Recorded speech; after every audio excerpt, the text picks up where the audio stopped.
नमस्कार दोस्तों, महाभारत काल की एक छोटी सी कहानी आपको बहुत बड़ी सीख दे जाएगी। बात उस समय की है जब महाभारत का युद्ध चल रहा था। भीष्म पितामह अर्जुन के बाणों से घायल होकर बाणों से बनी हुई शैया पर पड़े हुए थे। कौरव और पांडव दल के लोग प्रतिदिन उनसे मिलने जाया करते थे।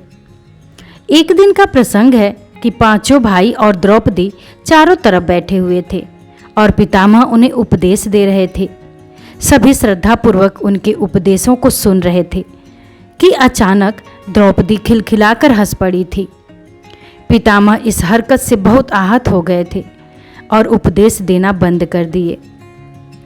पांचों पांडव भी द्रौपदी के इस व्यवहार से आश्चर्यचकित थे कि द्रौपदी अचानक क्यों हंसने लगी। सभी बिल्कुल शांत हो गए। कुछ क्षण के उपरांत पितामह बोले, पुत्री, तुम एक संभ्रांत कुल की बहू हो। क्या मैं तुम्हारी इस हंसी का कारण जान सकता हूँ? द्रौपदी बोली, पितामह, आज आप हमें अन्याय के विरुद्ध लड़ने का उपदेश दे रहे हैं, लेकिन जब भरी सभा में मुझे निर्वस्त्र करने की कुचेष्टा की जा रही थी, मेरा अपमान किया जा रहा था, तब आप कहाँ चले गए थे? आपका ये उपदेश कहाँ गया था? आखिर तब आपने मौन क्यों धारण कर लिया था?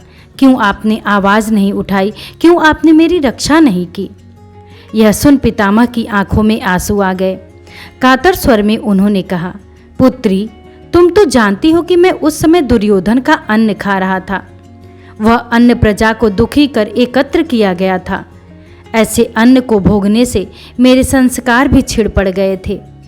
फलतः उस समय मेरी वाणी अवरुद्ध हो गई थी, और अब जबकि उस अन्न से बना लहू बह चुका है, मेरे स्वाभाविक संस्कार वापस आ गए हैं और स्वतः ही मेरे मुख से उपदेश निकल रहे हैं। बेटी, जो जैसा अन्न खाता है उसका मन भी वैसा ही हो जाता है।